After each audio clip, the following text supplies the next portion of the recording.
Good morning friends. Ram Ram सभी को। स्वागत है आप सभी का आपके अपने यूट्यूब चैनल आओ पाएं सरकारी नौकरी देसी हरियाणा।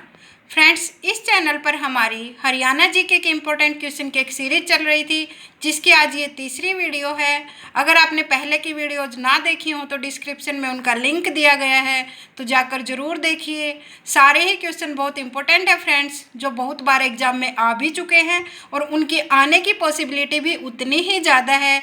तो आइए करते हैं कुछ और इम्पोर्टेंट क्वेश्चन। इस वीडियो का फर्स्ट क्वेश्चन है फ्रेंड्स हमारा, प्रसिद्ध पुस्तक पृथ्वीराज रासो किसने लिखी। बहुत बार रिपीटेड क्वेश्चन है फ्रेंड्स ये। तो जो प्रसिद्ध पुस्तक है पृथ्वीराज रासो, ये पृथ्वीराज चौहान के जीवन पर लिखी गई है और ये लिखी थी चंद्रबरदाई ने। किसने लिखी? चंद्रबरदाई ने लिखी। बुक का नाम है पृथ्वीराज रासो, पृथ्वीराज चौहान के जीवन पर लिखी गई। और इस बुक पर वर्तमान में एक फिल्म बनने जा रही है बॉलीवुड में, जिसके अंदर अक्षय कुमार भी है। और अभी 2-3 दिन पहले के न्यूज़पेपर में ही मैंने पढ़ा था फ्रेंड्स कि उसके अंदर जो हमारे अभिनेता हैं सोनू सूद, जो कोरोना काल में एक मसीहा बनकर उभरे हैं गरीबों के लिए, वो उसके अंदर चंद्रबरदाई का रोल करने वाले हैं। अक्षय कुमार हैं और चंद्रबरदाई का जो रोल करने वाले हैं उस फिल्म के अंदर, अकॉर्डिंग टू न्यूज़पेपर जो मैंने पढ़ा था, उसके अंदर जो सोनू सूद हैं वो चंद्रबरदाई का रोल करने वाले हैं। तो दोस्तों फिर से रिपीट करवाती हूँ, बुक का नाम है पृथ्वीराज रासो, पृथ्वीराज चौहान के जीवन पर लिखी गई और किसने लिखी? चंद्रबरदाई ने लिखी। नेक्स्ट क्वेश्चन देखिए हमारा, भक्त व संगीतज्ञ सूरदास किसके समकालीन थे। तो दोस्तों जो संगीतज्ञ सूरदास, भक्त सूरदास थे, संत सूरदास, वो अकबर के समकालीन थे। तो आइए देखते हैं इसकी थोड़ी और डिटेल। जो संत सूरदास हैं उनका जन्म फरीदाबाद के सीही गांव में हुआ था। बहुत बार पूछा जा चुका है कि फरीदाबाद के सीही गांव का संबंध किस संत से है। तो जो संत सूरदास हैं उनका जन्म फरीदाबाद के सीही गांव में हुआ। इनकी प्रमुख रचना है सूरसागर, सूर सारावली और साहित्य लहरी। और एक और है फ्रेंड्स जो बार बार आती है, नल दमयंती। कौन कौन सी हुई? सूरसागर, सूर सारावली, साहित्य लहरी और नल दमयंती। और इनके सम्मान में हरियाणा सरकार द्वारा साहित्य के क्षेत्र में जो अच्छा प्रदर्शन करते हैं उनको सूर सम्मान दिया जाता है। और इनके जीवन काल की जो अवधि है फ्रेंड्स, वो है 1478 से लेकर 1573 तक। हर टॉपिक को ध्यान में रखना दोस्तों। पहला, ये किसके समकालीन थे? अकबर के समकालीन थे। जन्म हुआ फरीदाबाद के सीही गांव में। जो इनकी प्रमुख रचनाएं हैं वो है सूरसागर, सूर सारावली, साहित्य लहरी और नल दमयंती। साहित्य के क्षेत्र में जो इनके सम्मान में जो पुरस्कार दिया जाता है, सम्मान दिया जाता है, उसका नाम है सूर सम्मान। जो इनके जीवन काल की अवधि है वो है 1478 से लेकर 1573 तक। जो क्योंकि इनको अकबर का समकालीन कहा जाता है, तो साथ के साथ जो अकबर का राज्य करने का जो वक्त था वो था 1556 से लेकर 1605 तक अकबर का शासनकाल था। और जो संत सूरदास के जीवन काल की अवधि थी वो थी 1478 में इनका जन्म हुआ और 1573 में इनकी मृत्यु हुई। और दोस्तों इनके गुरु को लेकर दो नामों में थोड़ा मतभेद रहता है। एक जगह तो इनका नाम आता है गुरु, जो कि इन्होंने जो शिक्षा ग्रहण की थी, संगीत की जो शिक्षा ग्रहण की वो थी गुरु हरिदास से। और जो इन्होंने कृष्ण भक्ति की जो शिक्षा ग्रहण की वो की थी श्री वल्लभाचार्य जी से। तो दोस्तों ये आप ऑप्शन में देखना कि कौन से दिए गए हैं, दोनों ही नाम आते हैं। संगीत की जो इन्होंने शिक्षा ली वो ली श्री हरिदास से, और जो कृष्ण भक्ति की जो इन्होंने शिक्षा ली वो ली श्री वल्लभाचार्य जी से। उम्मीद है दोस्तों आपको इनसे रिलेटेड सारे कंसेप्ट याद हो गए होंगे। बहुत बार एग्जाम में आते हैं, तो जिस भी टॉपिक को उठाओ उसको कंप्लीट करो। नेक्स्ट क्वेश्चन देखिए, करनाल का युद्ध किस किस के मध्य हुआ। तो दोस्तों सबसे तो पहले आपको पता होना चाहिए कि करनाल का युद्ध हुआ कब। तो करनाल का युद्ध 24 फरवरी 1739 को मुगल बादशाह मोहम्मद शाह व नादिर शाह के बीच लड़ा गया था। किस किस के बीच? मुगल बादशाह मोहम्मद शाह और दूसरे कौन थे? नादिर शाह। कब हुआ? 24 फरवरी 1739 को। और दोस्तों इस युद्ध में नादिर शाह की विजय हुई और मोहम्मद शाह रंगीला हार गए थे। कौन जीते? नादिर शाह की विजय हुई, मोहम्मद शाह रंगीला इस युद्ध के अंदर हार गए थे। और इसी से देखिए फ्रेंड्स, और भी जो कंसेप्ट है, ये युद्ध था जो करनाल का युद्ध सिर्फ 3 घंटे चला था, परंतु विजय के बाद कौन जीता था? इसमें नादिर शाह जीते थे। नादिर शाह ने हिंदुओं के कत्ले आम या फिर नरसंहार का आदेश दे दिया और साथ ही साथ दिल्ली को लूटने का आदेश भी दिया। और कहा जाता है कि दोस्तों नादिर शाह के इस नरसंहार में कम से कम 1 लाख हिंदुओं को मारा गया था। और इसी लूट में दोस्तों उसने जो कोहिनूर हीरा था और जो शाहजहाँ का मयूर सिंहासन था वो भी लूट कर अपने साथ उस वक्त का जो फारस देश कहा जाता था, वर्तमान में जिसका नाम ईरान है, वहाँ पर ले गया था। बहुत बार आता है, कोहिनूर हीरा किसने लूटा? नादिर शाह ने लूटा। शाहजहाँ का मयूर सिंहासन किसने लूटा? नादिर शाह ने लूटा। और कौन से देश में ले गया? या तो ऑप्शन में फारस होगा या फिर ईरान होगा। तो दोस्तों उस वक्त उसको फारस कहते थे, वर्तमान में उस देश का नाम ईरान है, वहाँ पर ये ले गए थे। उम्मीद है आपको सारे कंसेप्ट अच्छे से समझ आए होंगे। नेक्स्ट देखिए फ्रेंड्स, काबुली बाग कहाँ स्थापित है? बहुत बार आता है एग्जाम में काबुली बाग। पानीपत का प्रथम युद्ध किस किस के बीच में हुआ? बाबर और इब्राहिम लोधी के बीच में, जिसमें इब्राहिम लोधी वहाँ पर मारा गया और बाबर की विजय हुई। तो दोस्तों काबुली बाग पानीपत में स्थित है और इसका निर्माण बाबर ने जो 1526 की पहली लड़ाई थी पानीपत की, उसमें विजय के बाद अपनी बेगम जो थी उनकी, मुसम्मत काबुली बेगम उनका नाम था, उसके नाम पर रखा था। कहाँ पर है? पानीपत में है। इसका नाम बाबर ने अपनी जो बेगम थी उनके नाम पर रखा।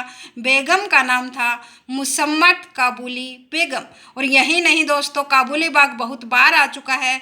उसके 6 साल बाद जो उनका बेटा था हुमायूं, उसने उसी काबुली बाग में पत्थरों से एक स्मारक या फिर उसको बधाई मंच या चबूतरा कहिए, वो बनवाया और उसका नाम है फतेह मुबारक। तो दोस्तों ध्यान रखना, काबुली बाग बहुत बार आ चुका है, तो उससे रिलेटेड फतेह मुबारक भी आ सकता है। तो फतेह मुबारक या बधाई मंच या चबूतरा आए तो वो कहाँ है? काबुली बाग में ही है और वो हुमायूं ने बनवाया था। नेक्स्ट क्वेश्चन देखिए फ्रेंड्स, ये कलाकृति मेरे बेटे की है, वो बीच बीच में अपनी शरारतें करता रहता है, तो please don't mind. Next question देखिए, हरियाणा की नदियों का वर्णन कौन से पुराण में मिलता है? तो दोस्तों हरियाणा की जो नदियों का वर्णन है वो वामन पुराण में मिलता है। किस में मिलता है? वामन पुराण में। तो दोस्तों जो भी आप टॉपिक करो उसको तुरंत एक बार रिवाइज कर लिया करो ताकि आपको हमेशा के लिए याद हो जाए। ऐसा नहीं कि आप एक दिन में पूरा दिन वीडियो सुनते रहें और आपको कुछ याद ही ना हो, उस चीज़ का कोई फ़ायदा नहीं होगा।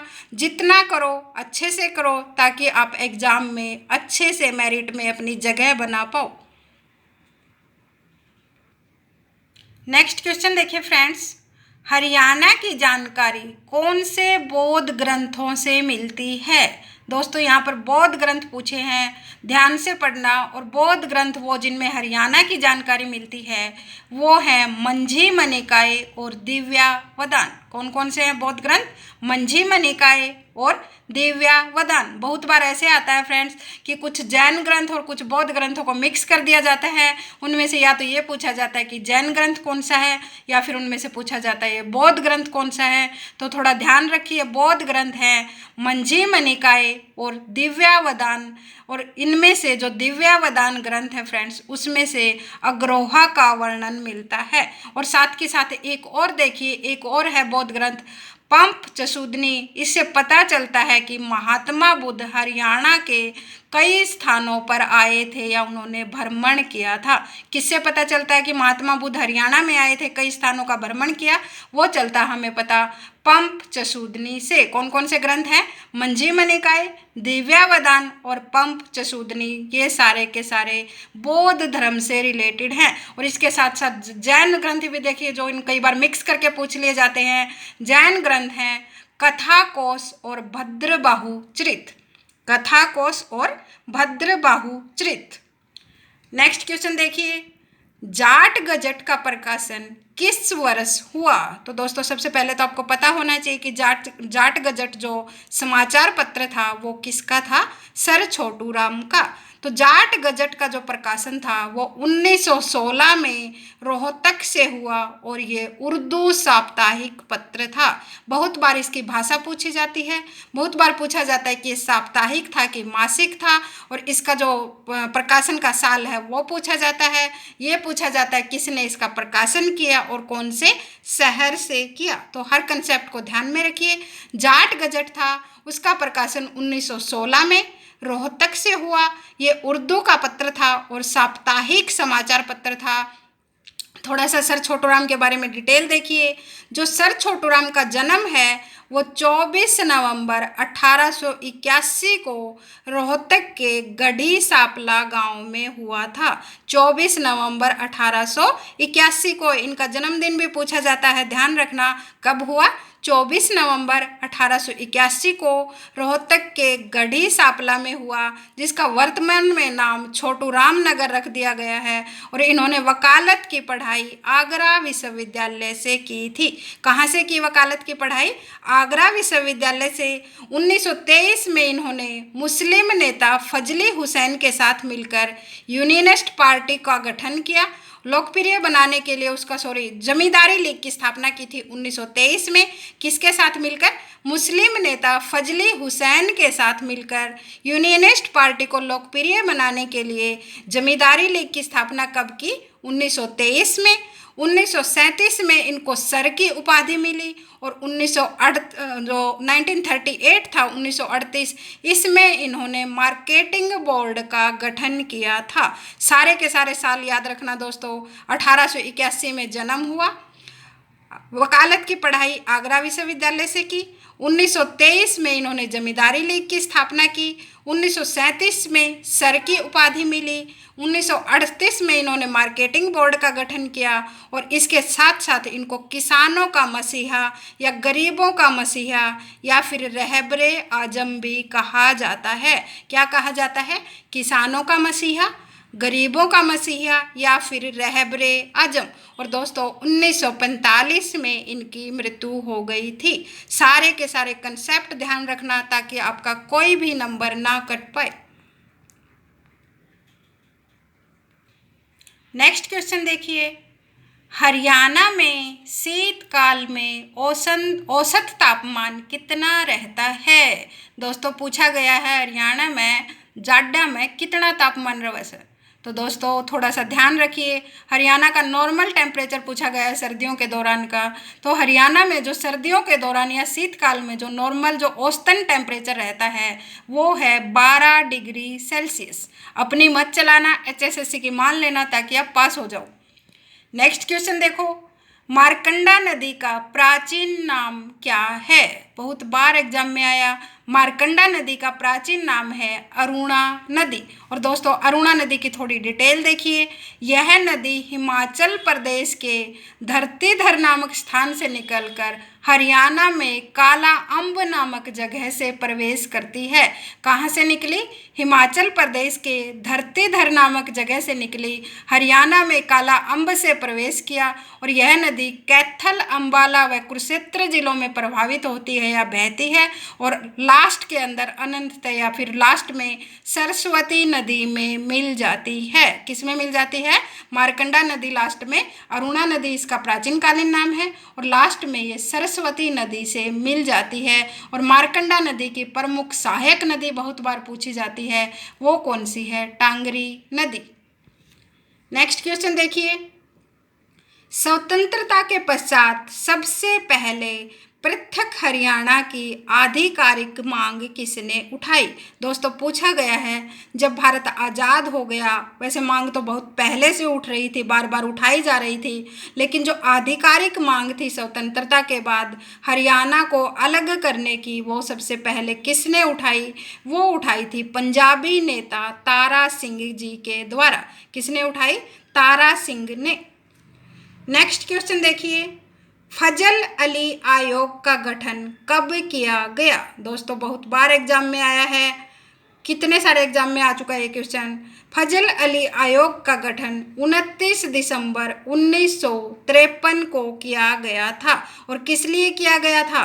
ताकि जो भाषा के आधार पर उस वक्त जो विवाद उठ रहा था, उसके आधार पर या किसी और आधार पर, या उसको यही देखने के लिए बोला गया था कि किस आधार पर जो राज्यों का पुनर्गठन किया जाए। इसी के लिए फजल अली आयोग का गठन किया गया 1953 में। और 1956 में फजल अली आयोग ने अपनी रिपोर्ट सौंपी थी। फजल अली आयोग के सदस्य उस वक्त पंजाब हरियाणा की भी मांग उठ रही थी अलग अलग करने की, हरियाणा में भी आए थे, रोहतक के अंदर इसके सदस्य आए, खूब उनका आदर सत्कार हुआ। लेकिन दोस्तों हमारी जो मांग है, यहाँ पर तो कह गए थे कि आपका प्रस्ताव रखा जाएगा, लेकिन 1956 में जब रिपोर्ट आई फाइनल, 14 राज्य बना दिए गए, लेकिन उनमें हरियाणा का नाम नहीं था। कब बनाया गया फजल अली आयोग? जो है 1953 में, 29 दिसंबर 1953 को, और 1956 में इन्होंने अपनी रिपोर्ट सौंप दी थी। नेक्स्ट क्वेश्चन देखिए, साहा आयोग का दूसरा नाम क्या था? दोस्तों फजल अली आयोग ने तो हमारी सुनी नहीं, उसके बाद साहा आयोग का गठन किया गया। तो साहा आयोग का गठन किया, जो उनका नाम था दूसरा, वो था पंजाब सीमा आयोग, हम जिसे साहा आयोग के नाम से जानते हैं। साहा तो उनके जो एक सदस्य थे उनका नाम था, इसलिए इसको साहा आयोग का कहा गया, लेकिन इसका नाम था पंजाब सीमा आयोग, जो हुकम सिंह समिति की सिफारिश पर 23 अप्रैल 1966 को बनाया गया था। सहयोग की स्थापना किसकी समिति की सिफारिश पर हुई? हुकम सिंह समिति की सिफारिश पर 23 अप्रैल 1966 को बनाया गया। और इसके जो सदस्य थे वो थे, एक तो साहा, जो JC साहा थे, जिनके नाम पर आयोग का नाम चल रहा है, दूसरे थे S दत्त, और तीसरे थे MM फिलिप। 3 सदस्य थे, JC साहा, S दत्त और MM फिलिप। कब बनाया गया? 23 अप्रैल 1966 को, जिसका दूसरा नाम था पंजाब सीमा आयोग। नेक्स्ट क्वेश्चन देखिए, निम्न में से कौन हरियाणा के मुख्यमंत्री नहीं बने? तो दोस्तों ऑप्शन दिए गए हैं कुछ, उसमें से पूछा गया कि कौन इनमें से हरियाणा के आज तक मुख्यमंत्री नहीं बने हैं। ऑप्शन दिए गए हैं, ऑप्शन 1 पर है बनारसी दास गुप्ता, ऑप्शन 2 पर है GD तपासे, ऑप्शन 3 हुकम सिंह, और ऑप्शन 4 राव वीरेंद्र सिंह। तो दोस्तों इसलिए भी देखो आपको सारे के सारे राज्यपाल और मुख्यमंत्री पढ़ने जरूरी हैं। तो जो ऑप्शन 2 हैं दोस्तों, वो हरियाणा के मुख्यमंत्री ना होकर राज्यपाल थे। GD तपासे हरियाणा के मुख्यमंत्री नहीं थे, वो हरियाणा के राज्यपाल बने थे। तो इसका राइट आंसर होगा ऑप्शन नंबर 2। बनारसी दास गुप्ता भी हरियाणा के मुख्यमंत्री रहे, हुकम सिंह भी रहे, राव वीरेंद्र सिंह भी रहे, परंतु जो GD तपासे थे वो हरियाणा के राज्यपाल थे, ना कि मुख्यमंत्री। नेक्स्ट क्वेश्चन देखिए, हरियाणा की स्टील सिटी या मैग्नेट सिटी किसे कहा जाता है? तो दोस्तों हरियाणा की स्टील सिटी या मैग्नेट सिटी हिसार को कहा जाता है। और जो हिसार के स्टील किंग स्वर्गीय ओम प्रकाश जिंदल है, उनकी वजह से आज हिसार है वो स्टील किंग, जो जिंदल घराना है हिसार से जिनका बेसिकली रिलेटेड है, जो उनकी वजह से ही हिसार आज स्टील सिटी या मैग्नेट सिटी के तौर पर प्रसिद्ध है। और जिनका फ्रेंड्स 1930 में जन्म हुआ और 2005 में एक विमान हादसे में इनकी मृत्यु हो गई थी। कब जन्म हुआ? 1930 में जन्म हुआ और 2005 में एक विमान हादसे में इनकी मृत्यु हो गई थी। और दोस्तों इन्होंने कोई इंजीनियरिंग की पढ़ाई नहीं कर रखी थी, ना ही इन्होंने कोई बहुत बड़ी डिग्री ले रखी थी। दोस्तों ये बहुत ही एक छोटे से कारोबारी थे, बट मेहनत की या किस्मत कहिए, मेहनत कहिए कि आज ये पूरे इंडिया में ही नहीं विदेशों में भी इनकी कंपनियां हैं। और दोस्तों शुरुआत जो हमने अपने पूर्वजों से सुनी है, मेरे जो पेरेंट्स हैं वो बताते हैं कई बार, क्योंकि मैं हिसार से ही बिलोंग करती हूँ, तो दोस्तों वो कहते हैं कि जो हिसार का जिंदल चौक है वहाँ पर इनकी छोटी सी जो बाल्टियों की दुकान होती थी, लोहा, ये पुराना लोहा खरीद कर बेचते थे। और उसी वक्त इनके जो कोई था, एक साधु महात्मा आए, उन्होंने यहाँ से एक पाइप मांगा, तो इन्होंने कहा था कि हमारे पास पाइप तो नहीं है। तो उस साधु महात्मा ने कहा था कि जो बाल्टी के नीचे का हिस्सा है उसको निकाल दो, ये पाइप बन जाएगा। तो चाहे किसी का आशीर्वाद कहिए, क्योंकि इन्होंने किसी का दिल नहीं दुखाया, इन्होंने भूखों को खाना खिलाया या उनका आशीर्वाद लिया। तो अच्छे कर्म करो, कहीं ना कहीं साथ जरूर मिलता है। नेक्स्ट क्वेश्चन देखिए फ्रेंड्स, फरीदाबाद किसके द्वारा बसाया गया था? तो दोस्तों यहाँ पर पूछा गया है, जो हमारा हरियाणा का 12वां जिला है, जिसको गुड़गांव से अलग करके 1979 में जो जिला बनाया गया, फरीदाबाद जिला, वो किसके द्वारा बसाया गया था? तो दोस्तों फरीदाबाद शहर 1607 ईस्वी में जो जहांगीर के कोषाध्यक्ष थे शेख फरीद के द्वारा बसाया गया था। 1607 में जहांगीर के कोषाध्यक्ष शेख फरीद के द्वारा बसाया गया था। किसने बसाया? जहांगीर के कोषाध्यक्ष शेख फरीद ने। और यह अभी जो कुछ दिन पहले जो ग्राम सचिव का एग्जाम हुआ था फ्रेंड्स, ये क्वेश्चन उसमें भी आया हुआ था। नेक्स्ट क्वेश्चन देखिए, सरस्वती शुगर मिल कहाँ स्थित है? तो दोस्तों आपको पता होगा, सरस्वती शुगर मिल जो हरियाणा के यमुनानगर में स्थित है, और ये एशिया की सबसे बड़ी शुगर मिल है। बहुत बड़ी बात है दोस्तों, एशिया की सबसे बड़ी शुगर मिल और वो भी हरियाणा में होना। सरस्वती शुगर मिल एशिया की सबसे बड़ी शुगर मिल है, यमुनानगर में स्थित है, और जिसकी स्थापना आज़ादी से पहले 1933 में लाहौर में की गई थी। कब की गई इसकी स्थापना? 1933 में, जब तक देश आज़ाद नहीं हुआ था, लाहौर और दिल्ली सब एक साथ भारत के ही हिस्सा था, तब इसकी स्थापना लाहौर में की गई थी।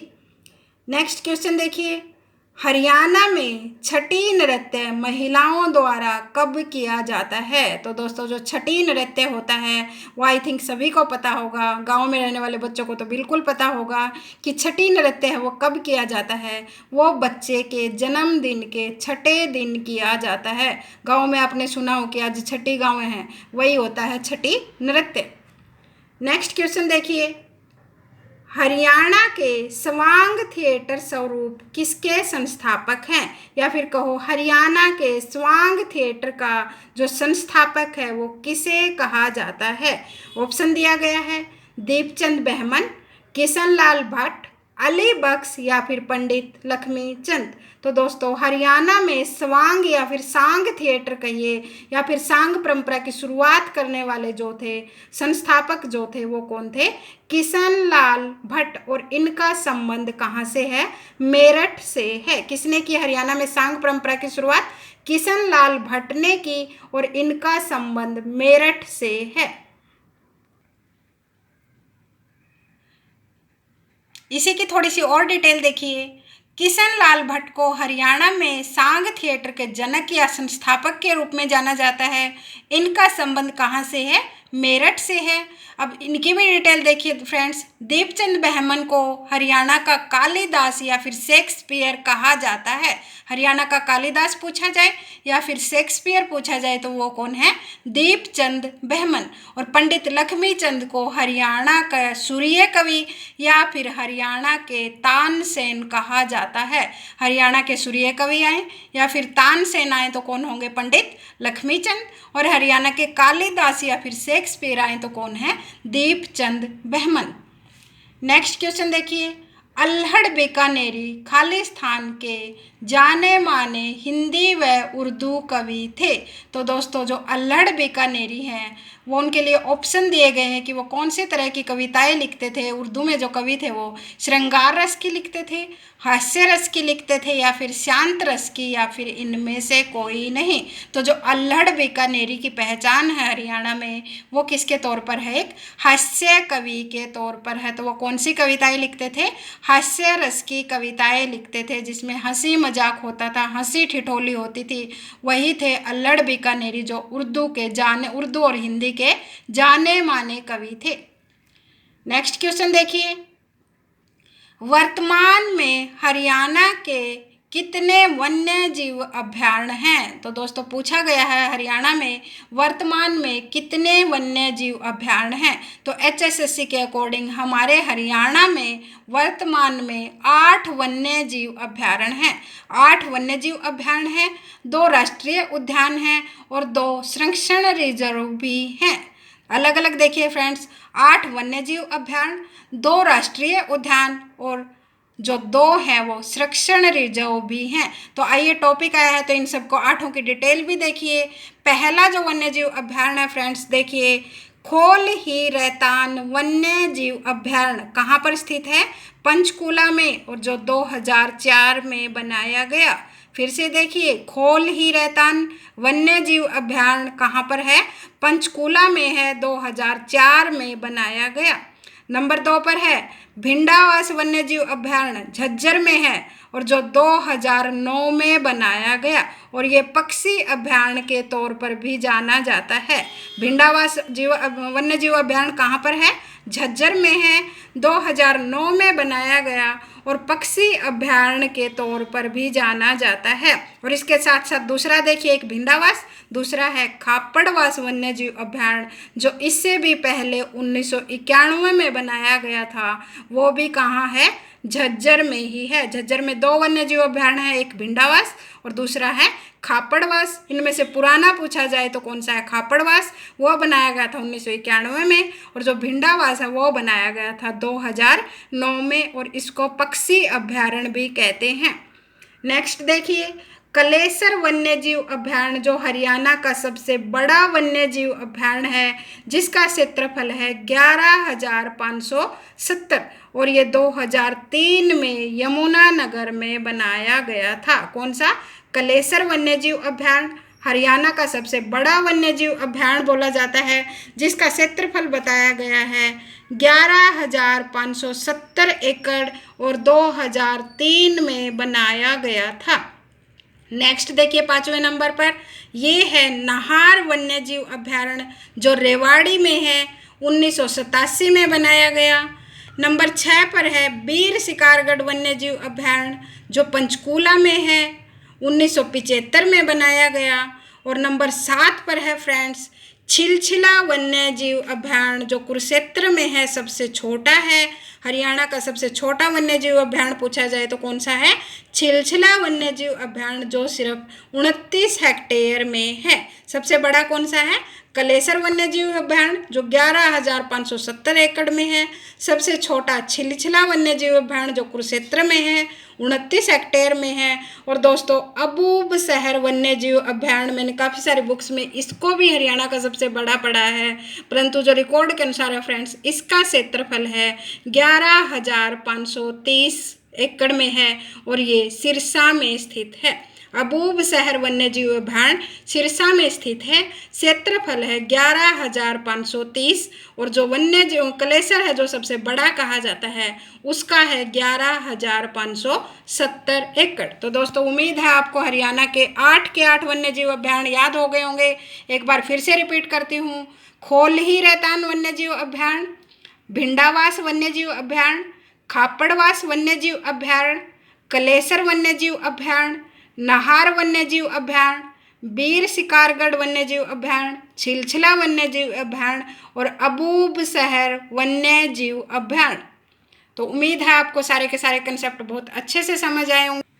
इसके साथ साथ हरियाणा के राष्ट्रीय उद्यान भी देखिए।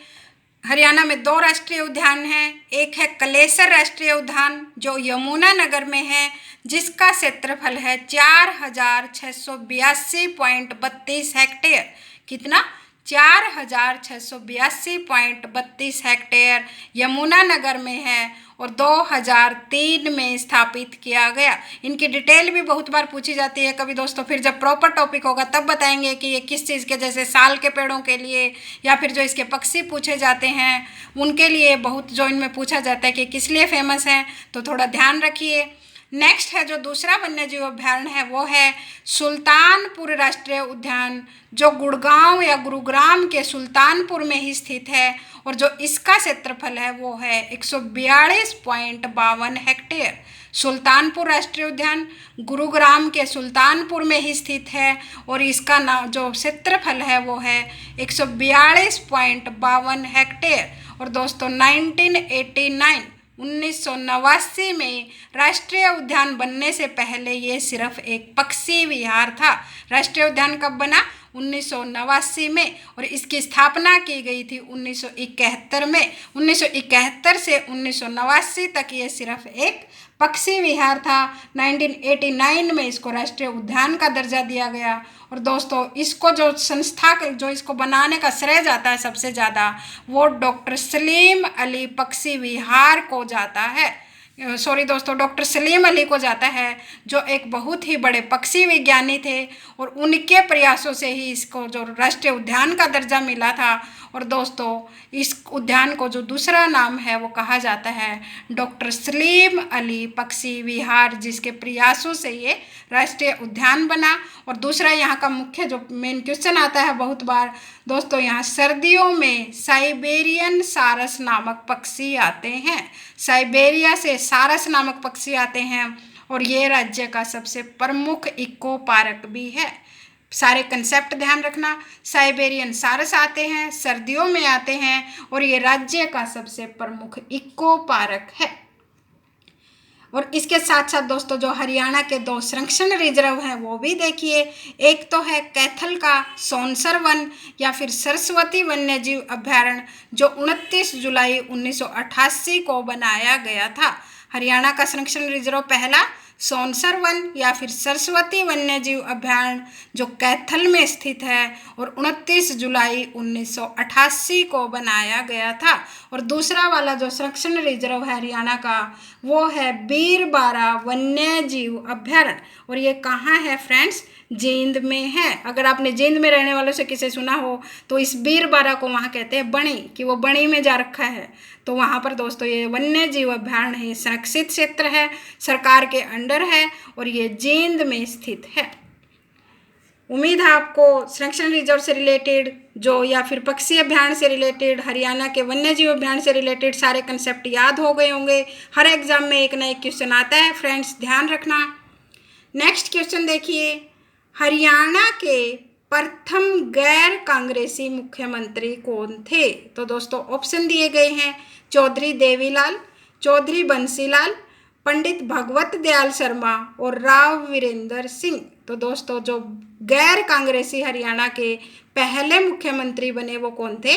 राव वीरेंद्र सिंह। और बहुत बार इनका कार्यकाल भी पूछा जाता है। तो दोस्तों 24 मार्च 1967 से लेकर नवंबर 1967 तक ये हरियाणा के मुख्यमंत्री रहे। बहुत बार एग्जाम में देखा है कि इनका कार्यकाल पूछा जाता है कि लगभग कितने माह का रहा। वैसे तो दोस्तों ये 9 मंथ ही हो रहे हैं, लेकिन HSSC के अकॉर्डिंग इनका जो कार्यकाल माना गया है वो माना गया है लगभग 10 महीने का। 24 मार्च 1967 से नवंबर 1967 तक राव वीरेंद्र सिंह हरियाणा के पहले गैर कांग्रेसी मुख्यमंत्री थे और इनका कार्यकाल लगभग 10 महीने का माना जाता है। नेक्स्ट क्वेश्चन देखिए, हरियाणा में हर्षवर्धनकालीन ताम्र मुद्राएं कहाँ से प्राप्त हुई? ऑप्शन देखिए, सोनीपत से, अग्रोहा से, पानीपत से या फिर पेहवा से। तो दोस्तों जो हर्षवर्धनकालीन ताम्र मुद्राएं हैं वो हरियाणा में सोनीपत से प्राप्त हुई थी। उम्मीद है दोस्तों आपको सारे कंसेप्ट जो आज के मैंने जितने क्वेश्चन किए वो सारे अच्छे से समझ में आए होंगे। अगर नहीं आए हों दोस्तों तो कमेंट कर दीजिए, हम फिर से समझाने की कोशिश करेंगे। एक वीडियो को चाहे आप तुरंत दोबारा सुन लो, स्पीड बढ़ाकर सुन लो, लेकिन एक दिन में उतनी ही पढ़ाई करो जितना आप अच्छे से कर सको। हरियाणा जीके को रटना नहीं, ये हमारा अपना कल्चर है। जितना अपने कल्चर से जुड़कर रहोगे उतना ज़्यादा सुखी रहोगे। ज़्यादा हाई फाई बनने की कोशिश में आप अपने जो आपका मेन टारगेट है उससे भटक जाओगे। आप कितना भी पॉप म्यूजिक सुन लो फ्रेंड्स, आपको समझ तो हरियाणा की रागनी ही आनी है। तो दोस्तों, हरियाणा है, अपना है। अगर आपको हरियाणा के एग्ज़ाम्स में क्रैक करना है तो हरियाणा जीके पर ध्यान दो, क्योंकि ये 30 नंबर की आने वाली है और 30 नंबर थोड़े नहीं होते फ्रेंड्स। जो कंप्लीट पेपर है उसका लगभग 1/3 पार्ट कवर हो जाता है। तो सबसे ज़्यादा ध्यान दो, हर सब्जेक्ट को पढ़ो, लेकिन जितना ध्यान से पढ़ोगे, रटना नहीं है, समझकर याद करना है। समझकर याद करोगे, बार बार पढ़ने की ज़रूरत नहीं पड़ेगी। तो उम्मीद है दोस्तों आपको हमारी वीडियो पसंद आई होगी। अगर पसंद आई हो तो like, share and subscribe our channel. मिलते हैं नेक्स्ट वीडियो में।